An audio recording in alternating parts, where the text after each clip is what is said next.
Welcome back to my channel Rakshita vlogs. ಇವತ್ತು Wednesday vlog start ಮಾಡ್ತಾ ಇದ್ದೀನಿ. ಇವತ್ತು ಒಂದು ರಿಸೆಪ್ಷನ್ ಅಟೆಂಡ್ ಮಾಡೋದಿದೆ. ನನ್ನ ಹಸ್ಬೆಂಡ್ ಅವರ ಫ್ರೆಂಡ್, ಕ್ಲೋಸ್ ಫ್ರೆಂಡು ಮದುವೆ ಮಂಗಳೂರಲ್ಲಾಗಿದ್ದು. ಇಲ್ಲಿ ರಿಸೆಪ್ಷನ್. ನಾನು ಈ ಥರ ಲಾಸ್ಟ್ ಟೈಮ್ ತೋರಿಸಿದೆ ನಿಮಗೆ. ಸ್ಯಾರೀಸ್ ಬೈ ವರಹಿ ಅವ್ರ ಪೇಜಲ್ಲಿ ನಾನು ತೊಗೊಂಡಿದ್ದೆ ಸ್ಯಾರಿ. ಇದು ಜಾರ್ಜೆಟ್ ಕಮ್ ಪೈತಾನಿ ಬರುತ್ತೆ. ಇದನ್ನು ನಾನು ಒನ್ ಡೇಲಿ ಸ್ಟಿಚ್ ಮಾಡಿಸ್ಕೊಂಡು ಒಂದು ರಿಸೆಪ್ಷನ್ ಫಂಕ್ಷನ್ಗೆ ಅಂದರೆ ಬೇಗ ಉಟ್ಕೊಳ್ಳೋಣ ಅನ್ನೋ ಪ್ಲ್ಯಾನ್ ಇತ್ತು. ಸೊ ತೊಗೊಂಡು ಉಟ್ಕೊಂಡಿದ್ದೀನಿ. ನನಗಂತೂ ಇದು ಕಾಂಬಿನೇಷನ್ ತುಂಬಾ ಇಷ್ಟ ಆಯಿತು. ತುಂಬಾ ಚೆನ್ನಾಗಿ ಅನಿಸ್ತಾ ಇದೆ. ಅದರದ್ದೇ ಬ್ಲೌಸ್ ಇದು ನಾರ್ಮಲ್ ಹೈನೆಕ್ ಬ್ಲೌಸ್ ಹೊಲಿಸ್ಕೊಂಡಿದ್ದೀನಿ. ಇವಾಗ ರೆಡಿ ಆಗ್ತೀನಿ. ಇವಾಗ ರೆಡಿ ಆಗೋ ವಿಡಿಯೋ ಹಂಗೆ ಗೆಟ್ ರೆಡಿ ವಿತ್ ಮೀ ಮಾಡೋಣ ಅಂತ ಅಂದ್ಕೊಂಡಿದ್ದೀನಿ. ಸ್ವಲ್ಪ ಫಾಸ್ಟಲ್ಲಿ ನಾನು ಮಾಡ್ತೀನಿ. ಬನ್ನಿ ಇವತ್ತಿನ ಇವಾಗ ಹಂಗೆ ಸ್ಟಾರ್ಟ್ ಮಾಡೋಣ. ಫುಲ್ ಸ್ಯಾರಿ ನೋಡ್ಬೋದು. ಇದರಲ್ಲಿ ಕಾಣಿಸ್ತಾನೆ. ಲಾಸ್ಟಲ್ಲಿ ಮತ್ತೆ ನಾನು ತೋರಿಸ್ತೀನಿ. ಗೆಟ್ ರೆಡಿ ವಿತ್ ಮೀ ಮಾಡೋಣ ಅಂತ ಸ್ಟಾರ್ಟ್ ಮಾಡಿದೆ. ಮತ್ತು ನಂದು ಹೇರ್ ಸ್ಟೈಲೆಲ್ಲ ಆಬ್ವಿಯಸ್ಲಿ ನಾನು ಒಂದು ಫ್ರೀ ಹೇರ್ ಬಿಟ್ಕೊಳ್ಳೋಣ ಅಂತ ಒಂದು ಸ್ವಲ್ಪ ಸ್ಟ್ರೈಟ್ ಮಾಡ್ಕೊಂಡಿದ್ದೆ. ಆಬ್ವಿಯಸ್ಲಿ ಫಸ್ಟು ಒಂದು ಪ್ರೈಮರ್ ಹಾಕ್ಕೊಂಡು ಮ್ಯಾಕ್ ಫೌಂಡೇಶನ್ ಯೂಸ್ ಮಾಡ್ಕೋತಾ ಇದ್ದೀನಿ. ನಾನು ಇದು ಟ್ಯಾಪ್ ಮಾಡೋದಕ್ಕೆ ಅದಕ್ಕೆ ನಾನು ಏನು ಸ್ಪಾಂಜೆಲ್ಲ ಏನೂ ಯೂಸ್ ಮಾಡಲ್ಲ. ಯಾಕಂದರೆ ನನಗೆ ಇಷ್ಟ ಆಗೋಲ್ಲ. ನನ್ನ ಕೈಯಲ್ಲೇ ನೀಟಾಗಿ ಸ್ಪ್ರೆಡ್ ಮಾಡ್ಕೊಂಡು ಬಿಡ್ತೀನಿ. ನನಗೆ ಅದೇ ಸಂಬಂಧ. ನನಗೆ ಸ್ಪಾಂಜ್ಗೆಲ್ಲಕ್ಕಿಂತ ಒಬ್ಬರು ಕಂಫರ್ಟಬಲ್ ಒಬ್ಬೊಬ್ರಿಗೆ. ಆಮೇಲೆ ಮ್ಯಾಕ್ ಫೌಂಡೇಶನ್ ಮತ್ತು ಮ್ಯಾಕ್ ಕಾಂಪ್ಯಾಕ್ಟ್ ಯೂಸ್ ಮಾಡ್ತೀನಿ ನಾನು. ಅದು ಒಂದು ರೆಗ್ಯುಲರಾಗಿ ಫಂಕ್ಷನ್ಗೆ ಹೋಗ್ಬೇಕಾದಾಗ ಅದು ಎರಡು ನಾನು ರೆಗ್ಯುಲರಾಗಿ ಯೂಸ್ ಮಾಡೋವಂಥದ್ದು. ತಿರ್ಗಿ ಹೈಲೈಟರ್ ಆಗಿರ್ಬೋದು, ಅದೆಲ್ಲ ನಾನು ಯಾವುದಾದ್ರೂ ತುಂಬ ಗ್ರ್ಯಾಂಡ್ ಫಂಕ್ಷನ್ ಇದ್ದರೆ ಮಾತ್ರ ಯೂಸ್ ಮಾಡ್ತೀನಿ. ಇಲ್ಲಾಂದರೆ ನಾರ್ಮಲಾಗಿ ಸಿಂಪಲಾಗಿ ನಾನು ಇಷ್ಟೇ ರೆಡಿ ಆಗೋದು. ಒಂದು ಕಾಜಲು ಮತ್ತು ಐ ಶ್ಯಾಡೋ, ಐಲೈನರ್ ಮತ್ತು ನನ್ನ ಮ್ಯಾಕ್ ಫೇವ್ರೆಟ್ ರೂಬಿ ಓ ಲಿಪ್ಸ್ಟಿಕ್ ರೆಡ್ ಕಲರ್.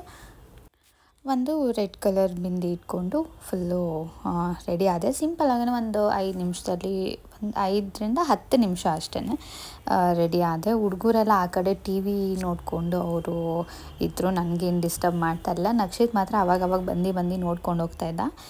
ಫಸ್ಟ್ ಆದರೆ ಚಿಕ್ಕ ಮಗು ಇದ್ದಾಗ ಅವನ್ನ ಬಿಟ್ಟು ರೆಡಿ ಆಗೋದೆಲ್ಲ ಕಷ್ಟ ಆಗ್ತಾಯಿತ್ತು ಈ ಥರ ಫಂಕ್ಷನ್ಸ್ ಅಟೆಂಡ್ ಮಾಡಬೇಕಾದ್ರೆ.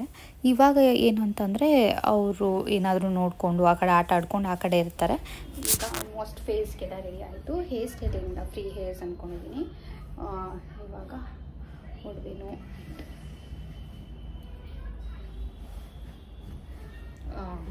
ಫ್ರೀ ಹೇರ್ಸ್ ಬಿಡೋಣ ಅಂತ ಅಂದ್ಕೊಂಡಿದ್ದೀನಿ.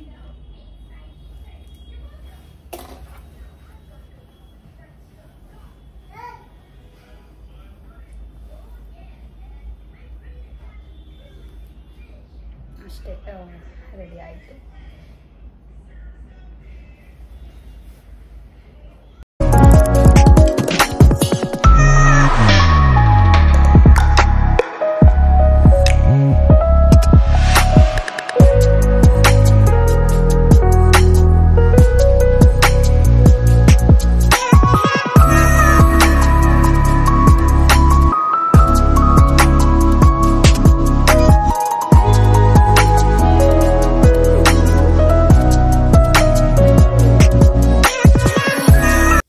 ಫುಲ್ ಔಟ್ಲುಕ್ ಈ ಥರ ಇದೆ. ರೆಡಿ ಆಯಿತು. ನನಗೆ ಫುಲ್ಲು ತೋರ್ಸೋಕ್ಕಾಗಲಿಲ್ಲ. ಯಾಕಂದರೆ ನಾನು ಕ್ಯಾಮ್ರಲ್ಲಿ ಇಟ್ಕೊಂಡಿದ್ದೆ. ಫುಲ್ಲು ಡೀಟೇಲಾಗಿ ಅದು ಸ್ಯಾರಿ ಬರಲಿಲ್ಲ. ಅದು ಹಾಫ್ ಅಷ್ಟೇ ಬಂದಿದ್ದು.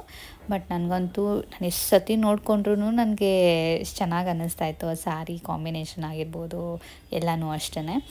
ನಾವಿವಾಗ ಎಲ್ಲ ಫ್ಯಾಮಿಲಿ ಎಲ್ಲನೂ ಹೊರಟಿದ್ದೀವಿ ಮದುವೆಗೆ. ನಕ್ಷಿತ್ ದಿಹಾನ್ ಇಬ್ಬರೂ ಅವ್ರದ್ದು ಯಾವಾಗಲೂ ಅಷ್ಟೇ ಮುಂದೆಗಡೆ ಕುತ್ಕೋಬೇಕು ಅಂತ. ಸ್ಯಾರಿ ನೀವು ಎಲ್ಲರೂ ಡೀಟೇಲಲ್ಲಿ ಕೇಳಂಗಿದ್ರೆ ಸ್ಯಾರೀಸ್ ಬೈ ವರಹಿ ಅನ್ನೋ ಪೇಜಲ್ಲಿ ನಾನು ತೊಗೊಂಡಿರೋದು ಇನ್ಸ್ಟಾಗ್ರಾಮ್. ಅವರು ನನ್ನ ಹಸ್ಬೆಂಡ್ ಅವರ ಫ್ರೆಂಡ್ ಅವರ ವೈಫ್ ಅವರು. ನಾನು ಎಷ್ಟೊಂದು ಬ್ಲಾಗಲ್ಲೂ ತೋರಿಸಿದ್ದೀನಿ ನಾನು ನಿಮಗೆ. ಬೇಕಾದರೆ ನೀವು ಅವ್ರದ್ದು ಇನ್ಸ್ಟಾಗ್ರಾಮ್ ಪೇಜಲ್ಲಿ ಚೆಕ್ ಮಾಡಿ ತೊಗೊಳೋದಿದ್ರೆ ತೊಗೋಬೋದು. ಇವಾಗ ಎಲ್ಲರೂ ಬಂದರು. ಒಂದು 5 ಮಿನಿಟ್ಸ್ ಈಚೆನೇ ವೆಯ್ಟ್ ಮಾಡ್ತಾಯಿದ್ವಿ. ಮಮ್ಮಿ, ಡ್ಯಾಡಿ, ಲಕ್ಷ್ಮಿ ಅಕ್ಕ, ದೀಪಿಕಾ ಅಕ್ಕ ಎಲ್ಲ ಬರ್ತಾಯಿದ್ರು. ಅವ್ರಿಗೂ ಎಲ್ಲ ವೆಯ್ಟ್ ಮಾಡ್ಕೊಂಡು ನಿಂತಿದ್ವಿ. ಒಂದು 5 ಮಿನಿಟ್ಸ್ ಅಷ್ಟೇ. ಆಮೇಲೆ ಬಂದರು. ಆಮೇಲೆ ನಮ್ಮದು ಒಂದು ಸ್ವಲ್ಪ ಫೋಟೋ ಸೆಷನು ಮತ್ತು ಈಚೆನೇ ಸ್ನ್ಯಾಕ್ಸ್ ಎಲ್ಲನೂ ತಂದು ಕೊಡ್ತಾಯಿದ್ರು. ವೆಲ್ಕಮ್ ಡ್ರಿಂಕ್ಸು ಮತ್ತು ಬೇರೆ ಸ್ನ್ಯಾಕ್ಸ್ ಎಲ್ಲ. ಅದನ್ನೆಲ್ಲ ಟೇಸ್ಟ್ ಮಾಡಿಕೊಂಡು ಹಾಗೆ ಒಳಗಡೆ ಬಂದ್ವಿ. ಊಟನೂ ಅಷ್ಟೇ ಮತ್ತು ಸ್ನ್ಯಾಕ್ಸ್ ಎಲ್ಲನೂ ತುಂಬಾ ಚೆನ್ನಾಗಿತ್ತು. ನಕ್ಷಿತ್ ಆಗಲೇ ಡ್ಯಾಡಿ ಜೊತೆ ಹೋದ. ಅರೇಂಜ್ಮೆಂಟ್ ವೈಸು ಅಷ್ಟೇ ತುಂಬಾ ಚೆನ್ನಾಗಿ ಇತ್ತು. ನಾವು ಫೋಟೋ ಸೆಷನ್ ಮಾಡ್ಕೊಳ್ಳೋಣ ಅಂತ ಬಂದ್ವಿ. ಮತ್ತು ಆ ಲೈಟ್ಗೂ ಅದಕ್ಕೂ ಅಷ್ಟು ಏನು ಫೋಟೋಸ್ ಎಲ್ಲ ಏನು ಅಷ್ಟು ಚೆನ್ನಾಗಿ ಬರಲಿಲ್ಲ. ಸೊ ಮತ್ತು ಸ್ಟೇಜ್ ಮೇಲೆ ಹೋಗೋಣ. ಆಲ್ರೆಡಿ ನಾವು ಮನೆ ಬಿಟ್ಟಾಗ 8:30 ಆಗಿತ್ತು. ನಮ್ಮ ಮನೆಯಿಂದ ಒಂದು 15 ಮಿನಿಟ್ಸ್ ಅಷ್ಟೇ ಇಲ್ಲಿ ಕನ್ವೆನ್ಷನ್ ಹಾಲ್ಗೆ ಹೋಗಬೇಕಾಗಿರೋದು. ಸೊ ಅಲ್ಲಿಂದ ಬೇಗನೆ ಹೋಗ್ತೀವಿ ಅಂದ್ಬಿಟ್ಟು ಬೇಗನೆ ಹೋಗಿ ರಿಸೆಪ್ಷನ್ ಅಟೆಂಡ್ ಮಾಡಿ ಈ ಕಡೆಯಿಂದ ಹೋಗಿ ಫೋಟೋ ಎಲ್ಲ ಇಡಿಸ್ಕೊಂಡು ಇವಾಗ ಊಟಕ್ಕೆ ಬಂದು ಕೂತಿದ್ದೀವಿ. ಊಟನೂ ಅಷ್ಟೇ ತುಂಬ ಚೆನ್ನಾಗಿತ್ತು. ನನ್ನ ಎಲೆಯಲ್ಲಿ ನಾನು ಯಾವಾಗಲೂ ಅಷ್ಟೇ ನಂದು ಏನೂ ಐಟಮ್ಸ್ ಇರೋಲ್ಲ. ನನಗೇನು ಸೆಲೆಕ್ಟೆಡೋ ನಾನು ಅಷ್ಟು ಮಾತ್ರನೇ ಹಾಕ್ಸ್ಕೊಂಡಿರ್ತೀನಿ. ನಾನು ಏನು ತಿನ್ನೋ ಅದೆಲ್ಲ ತುಂಬಾ ಚೆನ್ನಾಗಿತ್ತು. ಇದಾದಮೇಲೆ ಮನೆಗೆ ಬಂದ್ವಿ. ಮನೆಗೆ ಬರೋಷ್ಟೊತ್ತು ಟೈಮ್ 10 ಗಂಟೆ ಆಗಿತ್ತು. ಈಚೆನೂ ಇಲ್ಲಿ ಸ್ನ್ಯಾಕ್ಸ್ ಎಲ್ಲ ಇತ್ತು. ಇಲ್ಲೂ ಎಲ್ಲ ಸ್ನ್ಯಾಕ್ಸ್ ಎಲ್ಲ ಟೇಸ್ಟ್ ಮಾಡಿ ಬಂದ್ವಿ ಮನೆಗೆ. ನೆಕ್ಸ್ಟ್ ಡೇ ದಿಹಾನ್ ಸ್ಕೂಲ್ ಡೇ ಇತ್ತು. ಮತ್ತು ನೆಕ್ಸ್ಟ್ ಡೇ ಇತ್ತು. ಸೊ ಅದಕ್ಕಿಂತ ಮುಂಚೆ ನಾವು ಶಾಪಿಂಗ್ ಇತ್ತು ಅವನಿಗೆ ಸ್ಕೂಲಲ್ಲಿ. ಶೂಸ್ ಎಲ್ಲ ತೊಗೋಬೇಕಾಗಿತ್ತು ಡ್ಯಾನ್ಸ್ಗೆ ಮತ್ತು ಸಾಕ್ಸ್ ಎಲ್ಲನೂ ಅಂದ್ಬಿಟ್ಟು ನಾವು ಮಾಲ್ಗೆ ಹೋದ್ವಿ. ಅಲ್ಲಿ ಕ್ರಿಸ್ಮಸ್ಗೆ ರೆಡಿ ಮಾಡಿದರು. ಇದು ನಾನು ಆಲ್ರೆಡಿ 5th ಟೈಮ್ ಏನು ಹೋಗ್ತಾ ಇರೋದು. ಎಲ್ಲ ಅದು ಒಂದು ಫೋಟೋ ತಕ್ಕೊಂಡೆ. ಇದು ಅವ್ನ ಆ್ಯನ್ಯುವಲ್ ಡೇ ದಿವಸ Saturday morning vlog. Mummy, daddy, ಅಜ್ಜಿ, ನಮ್ಮ ಅತ್ತೆ ಎಲ್ಲರೂ ಬಂದರು. ನನ್ನ ತಂಗಿನೂ ಬಂದಿದ್ದರು ಮತ್ತು ನನ್ನ ತಂಗಿ ಪಾಪು ಎಲ್ಲನೂ ಅಷ್ಟೇ. ಇವಾಗ ಒಳಗಡೆ ಹೋಗಿ ದಿಹಾನ ಡ್ರಾಪ್ ಮಾಡಿ ನಾವು ಅಲ್ಲಿ ಸೀಟ್ ಅರೇಂಜ್ಮೆಂಟ್ ಎಲ್ಲ ನೋಡಿಕೊಂಡು, ಅಂದರೆ ನಮಗೆ ಸ್ವಲ್ಪ ಫ್ರಂಟ್ ಸೀಟೇ ನೋಡ್ಕೊಳ್ಳೋಣ ಮತ್ತು ನಮಗೆ ವೀಡಿಯೋಸ್ ಎಲ್ಲಿ ನೀಟಾಗಿ ತೊಗೊಳಕ್ಕಾಗತ್ತೆ ಅಂತೆಲ್ಲ ನೋಡಿಕೊಂಡು ಮತ್ತು ನಮಗೆಲ್ಲಿ ಕಾಣಿಸುತ್ತೆ ಅದೆಲ್ಲ ನೋಡಬೇಕಲ್ಲ. ನೋಡಿಬಿಟ್ಟು ಆಲ್ರೆಡಿ ಒಂದು ಅಷ್ಟು ಸೀಟ್ ಆಕ್ಯುಪೈ ಆಗಿಬಿಟ್ಟಿತ್ತು. ಎಲ್ಲರೂ ಆಲ್ಮೋಸ್ಟ್ ಮಿಡಲೇ ಸೆಲೆಕ್ಟ್ ಮಾಡಿರ್ತಾರಲ್ವ, ಹಾಗಾಗಿ ನನಗೂ ಅಷ್ಟೇ. ಆಮೇಲೆ ಎಲ್ಲ ಒಂದು ಸತಿ ಚೆಕ್ ಮಾಡಿಕೊಂಡು ಬಂದೆ. ನನ್ನ ತಂಗಿ ಪಾಪು ದಿಹಾನ್ ನಕ್ಷಿತ್, ಎಸ್ಪೆಷಲಿ ನಕ್ಷಿತ್ ಮತ್ತು ನನ್ನ ತಂಗಿ ಪಾಪು ಅಂತೂ ಅವರಿಬ್ಬರು ಫುಲ್ ಎಂಜಾಯ್ ಮಾಡ್ತಾಯಿದ್ರು. ಅವರು ನೋಡಿದ ತಕ್ಷಣ ಹಂಗೆ ಅದು ಲವ್ ಎಲ್ಲ ಗೊತ್ತಾಗ್ಬಿಡುತ್ತೆ. ನನ್ನೂ ಅಷ್ಟೇ ಅವನು ಎತ್ಕೋ ಅಂತ ಸ್ಟಾರ್ಟ್ ಮಾಡಿದ್ದ. ಇವಾಗ ಇನ್ನೇನು ಸ್ಟಾರ್ಟ್ ಆಗ್ತಾಯಿತ್ತು ಪ್ರೋಗ್ರಾಮ್ಸ್ ಎಲ್ಲನೂ ಅಷ್ಟೇ. ಅವ್ರದ್ದು ಸ್ಕೂಲಲ್ಲಿ ಇಂಟರ್ ಸ್ಕೂಲ್ಗೆ ಹೋಗಿದ್ರು. ಮಲೇಷ್ಯಾಗೂ ಎಲ್ಲ ಹೋಗಿ ಅದು ಡ್ಯಾನ್ಸ್ ಎಲ್ಲ ಇತ್ತಂತೆ, ಡ್ಯಾನ್ಸ್ ಪರ್ಫಾರ್ಮೆನ್ಸು. ಸೊ ಅಲ್ಲಿ 3rd ಪ್ರೈಸ್ ವಿನ್ ಆದರು ಅಂತ ಅದನ್ನು ಎಲ್ಲ ತೋರಿಸ್ತಾಯಿದ್ರು. ಎಷ್ಟೊಂದು ವಿಷಯಗಳು ನಮಗೆ ನಾರ್ಮಲ್ ಸ್ಕೂಲ್ಗೆ ಹೋದಾಗ ಗೊತ್ತಿರಲ್ಲ. ಸ್ಕೂಲ್ ಇದಕ್ಕೆ ಹೋದಾಗೆಲ್ಲ ಥರ ಆ್ಯನ್ಯುವಲ್ ಡೇಯಲ್ಲಿ ಫುಲ್ಲು ಹೋಲ್ ಇಯರ್ ಏನು ಮಾಡಿದ್ದಾರೆ ಏನು ಅದೆಲ್ಲನೂ ಗೊತ್ತಾಗುತ್ತೆ. ಒಂಥರ ಪ್ರೌಡ್ ಅನ್ನಿಸ್ತು. ದಿಹಾನ್ದು ಈ ಸತಿ ಡ್ರಾಮಾ ಮತ್ತು ಡ್ಯಾನ್ಸ್ ಎರಡೂ ಇತ್ತು. ಲಾಸ್ಟ್ ಟೈಮ್ ಒಂದು ಸೀನ್ ಥರ ಮಾಡಿದರು, ಈ ಸತಿ ಡ್ಯಾನ್ಸ್ ಪ್ಲಸ್ ಡ್ರಾಮಾ ಇತ್ತು. ಸೊ ಒಂಥರ ಎಕ್ಸೈಟ್ ಆಗಿತ್ತು. ಅವ್ನ ಮನೇಲೂ ಎಲ್ಲ ಪರ್ಫಾರ್ಮ್ ಎಲ್ಲ ಮಾಡ್ತಾಯಿದ್ದ. ವೆಲ್ಕಮ್ ಡ್ಯಾನ್ಸು ಅಷ್ಟೇ ತುಂಬಾ ಚೆನ್ನಾಗಿ ಸ್ಟಾರ್ಟ್ ಆಯಿತು. ಸೊ ಅವ್ನ ಪ್ರೋಗ್ರಾಮ್ ಅಷ್ಟೇ 3rd 4th ಇರುತ್ತೆ ಅಷ್ಟೇ. ಮಾರ್ನ್ 2 ಅಲ್ವಾ, ಹೆಂಗಿದ್ರು ಅವನು 3rd 4th ಇರುತ್ತೆ. ವಿತ್ ಸಾಂಗ್ ಹಾಕೋಂಗಿಲ್ಲ ಅಂದ್ಬಿಟ್ಟು ನಾನು ಒಂದು ಸ್ವಲ್ಪ ಹಂಗೆ ವಾಯ್ಸ್ ಓವರ್ ಕೊಡ್ತಾಯಿದ್ದೀನಿ. ಆ ಫಿನಿಷಿಂಗು ಮತ್ತು ಆ ಸ್ಟಾರ್ಟಿಂಗ್ ಏನು ಮಾಡಿದರು ತುಂಬಾ ಚೆನ್ನಾಗಿ ಬಂದಿತ್ತಿದ್ದು. ನಮ್ಮ ಮನೇಲಿ ಈ ಸತಿ ಅಂದರೆ ನನಗೆ ಟೋಟಲ್ 7 ಕೂಪನ್ಸ್ ಕೊಟ್ಟಿದ್ದರು.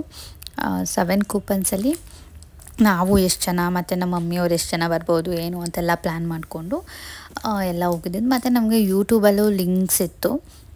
ಯೂಟ್ಯೂಬ್ ಲಿಂಕು ಫಾರ್ವರ್ಡ್ ಮಾಡಿದಾಗ ಮನೇಲೂ ಕೂತ್ಕೊಂಡು ಇವಾಗ ಯಾರು ಬರೋಕ್ಕಾಗಿರಲ್ವೋ ಅವರೆಲ್ಲನೂ ನೋಡೋ ಥರ ಇತ್ತು. ಅದೊಂದು ನನಗೆ ಅಡ್ವಾಂಟೇಜ್ ಅಂತಲೇ ಹೇಳ್ಬೋದು. ಲೈವ್ ನಮಗೆ ಇತ್ತು. ಸೊ ನನಗೆ ನಮ್ಮ ಅಜ್ಜಿನೂ ಬಂದಿದ್ದರು ಈ ಸತಿ. ನಮ್ಮ ಅಜ್ಜಿ ಏನಂದರೆ ನಮ್ಮ ಸ್ಕೂಲ್ ಡೇಸನ್ನು ಎಲ್ಲನೂ ಬರ್ತಾಯಿದ್ರು. ಇವಾಗ ನಮ್ಮ ಅಜ್ಜಿಗೆ ನಾವು ಮಕ್ಕಳು ಸ್ಕೂಲ್ ಡೇ ನೋಡೋಕ್ಕೆ ಬರ್ತಾರಲ್ಲ, ಅದೊಂಥರ ಚೆನ್ನಾಗಿ ಅನ್ನಿಸ್ತಾ ಇತ್ತು ನನಗೆ. ಎಸ್ಪೆಷಲಿ ಈ ಸತಿ ಕರ್ಕೊಂಬರಬೇಕು ಅನ್ನೋದಿತ್ತು. ದಿಹಾನ್ದು ಅಷ್ಟೇ. ಈ ಸತಿ ಒಂದೇನು ಡಿಸಪಾಯಿಂಟ್ ಆಯಿತು ಅಂತಂದರೆ ನನಗೆ ಗೊತ್ತಿರಲಿಲ್ಲ. ಫಸ್ಟು ಅವರು ಕಾಸ್ಟ್ಯೂಮ್ ಕೊಟ್ಟಾಗ ನಾನು ಅಂದ್ಕೊಂಡಿರಲಿಲ್ಲ. ಕಾಸ್ಟ್ಯೂಮ್ ನೋಡಿದ್ಮೇಲೆ ವ್ಯಾಂಪೈರ್ ಅಂತ ಹೇಳಿದ್ರು. ಅವ್ನ ಸಾಂಗಿಗೂ ಅವ್ನು ಏನು ಡ್ರೆಸ್ ಇತ್ತು ಅದಕ್ಕೂ ನನಗೆ ಅಷ್ಟು ಓಕೆ ಅನ್ನಿಸ್ಲಿಲ್ಲ. ಆಮೇಲೆ ತಿರ್ಗಿ ಅವ್ನಿಗೆ ಮಾಸ್ಕ್ ಬೇರೆ ಹಾಕ್ಬಿಟ್ಟಿದ್ರು. ಹಾಗಾಗಿ ಅವ್ನಿಗೆ ಮಾಸ್ಕ್ ಹೇಳ್ಕೊಂಡು ಅವ್ನಿಗೆ ಫುಲ್ಲು ಅನ್ಕಂಫರ್ಟೇ ಆಗೋಯಿತು. ಸೊ ನನಗೆ ಅದು ಒಂದು ಸ್ವಲ್ಪ ಡಿಸಪಾಯಿಂಟ್ ಅನ್ನಿಸ್ತು. ಅವನಿಗೆ ಮಾಸ್ಕಿಂದನೇ ಅವನಿಗೆ ಆಡೋಕ್ಕೆ ಆಗ್ತಾಯಿರಲಿಲ್ಲ. ಸರಿ ಹೆಂಗೋ ಅದು ಪರ್ಫಾರ್ಮ್ ಮಾಡ್ದ. ಅದು ಬಿಟ್ಟು ಇನ್ನು ಓವರಾಲ್ ಅಂದರೆ ಬೇರೆಯವ್ರದಕ್ಕೆ ಯಾರ್ದಕ್ಕೂ ಆ ಥರ ಇರಲಿಲ್ಲ ನನಗೆ. ಸೊ ಇನ್ನೊಂದು ಸತಿ ಮಾಡಿಸೋದ ಏನು, ಹೋಲ್ ಇಯರ್ ವೆಯ್ಟ್ ಮಾಡಿರ್ತೀವಿ ನಾವು ಪರ್ಫಾರ್ಮೆನ್ಸ್ಗೋಸ್ಕರ. ಒಂಥರ ಎಕ್ಸೈಟ್ಮೆಂಟ್ ಇರುತ್ತೆ ನಮ್ಗೆ. ಅವರು ಏನು ಥೀಮ್ ಮಾಡಿದ್ದಾರೆ ಅನ್ನೋದು ಗೊತ್ತಿರಲ್ಲ ನಮಗೆ ಸಡನ್ನಾಗಿ ನೋಡಿದಾಗ. ಸೊ ಅವನು ಮಾಸ್ಕ್ ಹೇಳ್ಕೊಂಡು ಅದು ಮಾಡ್ಕೊಂಡು ಇದು ಮಾಡ್ಕೊಳ್ಳೋದ್ರಲ್ಲೇ ಅವನು ಟೈಮ್ ಇದಾಗೋಯಿತು. ಸೊ ಹೆಂಗೋ ಚೆನ್ನಾಗಿ ಬಂತು.